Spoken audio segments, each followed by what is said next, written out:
So Sardis has a name that they live, but they're dead. So we need to understand what this means, first of all. As I always say in these messages, these letters to these churches, they are parabolic sayings, dark sayings that will only be understood if you have a pretextual understanding and knowledge of the law of God. So, remember, God always told us that we should not live by bread alone, but by every word that proceeds out of the mouth of God does man live. You'll understand and remember this saying because that's even something that Jesus spoke when he was tempted in the wilderness. The problem is we just don't apply the principle today. We've cast away the law, we've cast away the words of God, so there is no life within us. This is what the illusion is. There's no life in us. Just as the book of John parabolically and metaphorically speaks as if Jesus was the Word of God made flesh, not saying that he is God, it's just that the words of God were made flesh. Just as when God spoke out of the burning bush, that bush was not God, but it was a method and a tool that God spoke through to get his words across. Remember, we're not supposed to worship anything that has shape, form, or similitude. Why? Because God instructs us in Deuteronomy chapter 4, when he spoke to us out of Mount Sinai, he showed us no form or similitude. Therefore, we are not to worship anything that has form, similitude, shape, or anything of that nature and bow down to it. That would include man. God said himself that he is God and not man. A spirit does not have flesh and bones. God is a spirit. Therefore, we should not worship flesh and bones or anything of the above with a similitude. So when we see in the book of John that JC is being metaphorically spoken of as the Word of God, understand what this means. Here's an example. When he told the people, unless you eat of my flesh and drink of my blood, you have no life in you. What does he mean? Without an understanding, first and foremost, of the book of John and how he is being presented, one would say that they are supposed to worship him. But what he is really saying and what the book is really giving an allusion to is that unless you read the Word of God, unless you take hold of the Torah and apply it, you're dead. You have no life in you. The people responded to him, this is a hard saying, who can hear it? So unless you understand how this is being presented, you may misunderstand. So take heed how you hear. Because unless you know the law of God, unless you know the words of God and understand them, you won't understand and you'll be led on the wrong path. And this is why the congregation is dead. Take a look. Proverbs 21:16, the man that wandereth out of the way of understanding shall remain in the congregation of the dead. So this congregation is being told, take heed how you hear, because without understanding, you're in the congregation of the dead. And we only gain understanding by keeping his commandments. And that's what the instruction is to all these churches, just to simply take hold of his covenant and keep the covenant, keep the commandments, overcome, worship Yehovah, and you will overcome. Take hold of his covenant. This is why we were given a warning to take heed how we hear. Take a look. Luke chapter 8, verse 8, take heed therefore how you hear, for whosoever hath, to him shall be given, and whosoever hath not, from him shall be taken even that which he seems to have. And what do you think he is referring to in this passage? You got it.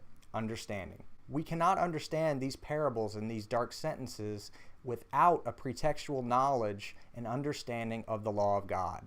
That is what is being alluded to all throughout. If we understand the words of God, we will see these hidden things, and we will understand the instruction being given.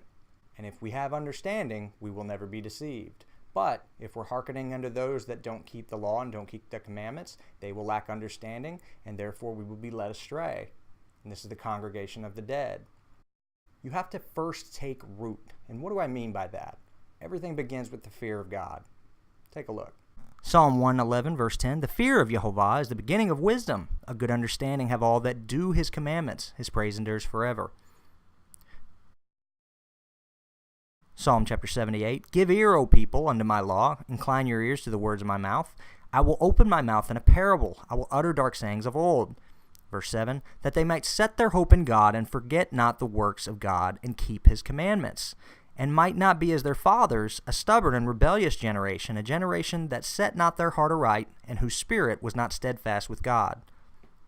Now we understand what it means when these parables are given and these riddles and these dark sayings are being said. Understand the law of God first, and then you'll understand the instruction being given to these churches.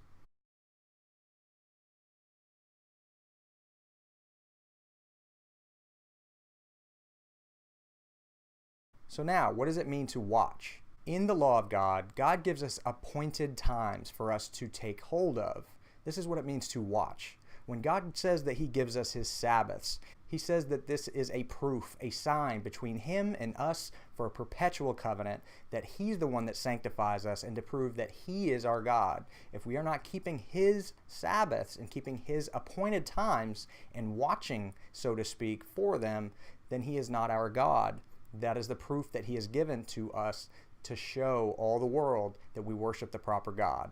So if you are watching and keeping his Sabbaths, keeping his feast days, keeping his calendar, watching for the new moons, nothing will come upon you in the dark.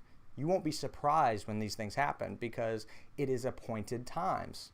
The problem is those that are in the congregation of the dead that have veered away from the law of God and have not taken hold of his words, they worship Jesus errantly because of a lack of understanding of these things and these parables. They worship on Sundays. They have their own festivals such as Christmas, Easter, Halloween, many of these things that God says not to add to or take away from, and created our own feasts, our own appointed times. Therefore, when the day comes, it'll come as a surprise. But if one is watching, as so to speak, and is keeping the Sabbaths and keeping these appointed times, then none of this will come upon you unaware. That's the whole point. God gives appointed times. So it's just like a clock. You wait for the next appointed time, you keep watching. And I hope that makes sense. And I'll put a slide up here so you can see where to find these appointed times. All the feast days are given in Leviticus chapter 23. And you can see the feasts given in Deuteronomy chapter 16. You can see the instructions for the Sabbaths every seventh day given originally in Exodus chapter 16 as a sign perpetually for all generations in Exodus chapter 31. New moons are appointed times as well. We used to give sacrifices on those days. You can see that in Numbers chapter 28 and read more about it as Psalm chapter 81.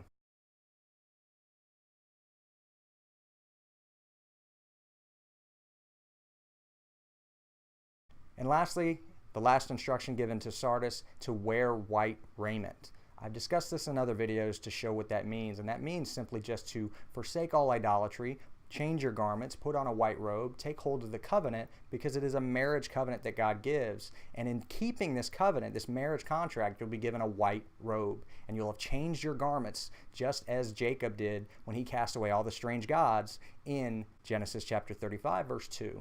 This is the proof. When you keep his appointed times and are watching, this is the proof that you are worshiping the God of Israel. Without that, we are not worshiping the God of Israel, because he gives these proofs and these times to watch for to prove that you have chosen Yehovah as your God.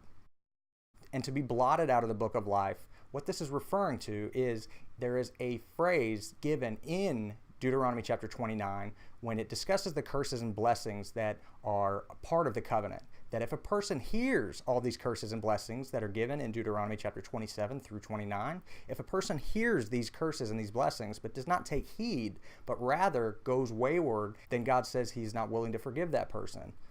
All these curses will be poured upon that person. He would be blotted out of the book of life. So be very careful once you've watched this video that you take heed and take hold of this covenant, okay? Take a look. Deuteronomy 29, verse 19, And it came to pass, when he heareth the words of this curse, that he will bless himself in his heart, saying, I shall have peace, though I walk in the imagination of my heart, to add drunkenness to thirst. Yehovah will not spare him. The anger of Yehovah and his jealousy shall smoke against that man, and all the curses that are written in this book shall lie upon him, and Yehovah shall blot out his name from under heaven. And Yehovah shall separate him unto evil out of all the tribes of Israel, according to all the curses of the covenant that are written in this book of the law. So I hope this has answered a lot of the hidden instructions that are given in this book. I understand that it's hard to understand these things, but if you know the law of God, if you understand the law of God, you will see these riddles, you will see these hidden instructions pop out at you. Anoint your eyes with eye salve that you may see. Open your eyes. As Psalm 119 verse 18 says, as David wrote, Open thou mine eyes that I might behold the wondrous hidden things in thy law. And that's exactly what this book is about. These things are hidden and sealed, but they will be revealed to those that keep the law. Just as Deuteronomy chapter 29 says, the secret things belong unto us and our children forever. Those things revealed to us and our children forever, that we may do all the words that are written in this law. So let's make the changes that are being given here. Take heed how we hear, hearken unto the law of God, take hold of those words, that we may have life once again, and put on white raiment, and cast away all idolatry, and instead hearken unto the feasts and appointed times that God has given us, so that we may call upon his name and worship him, rather than any other name that we may have been calling upon. Hold fast that which thou hast. Proverbs 4, verse 13, take fast hold of instruction, let her not go, keep her, for she is thy life. And what is this referring to? This is exactly the sentiments that Moses said himself. To keep the law is not a vain thing for you. Your very life depends on it. So, to the Church of Sardis, I hope this was a help once again, and may we just apply these things as we've discussed.